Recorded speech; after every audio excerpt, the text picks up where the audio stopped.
Blood pressure, sugar, মোটাপা, smoking, alcohol, stress. আর কম করবে কারা? জিরো অয়েল খাবার, walking, yoga, fruits and vegetable. Have you understood? একটু ইজি হয়েছে, হয়নি? আরেকটা আছে এখানে, কে করবে এগুলো? কারা করবে এটা? কে কি আনবে এগুলো? সম্পূর্ণ কার রেসপন্সিবিলিটি? তিনজন আছি আমরা। কারা কারা?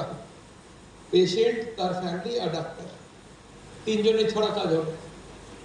ফ্যামিলি থেকে কি কি চাই আমরা?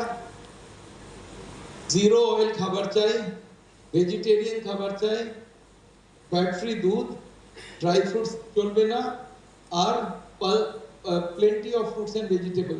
পেশেন্ট থেকে কি চাই?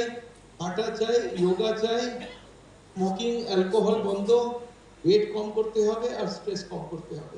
আর আমি কি করব? আমার তাহলে ডাক্তাররা কি করবে?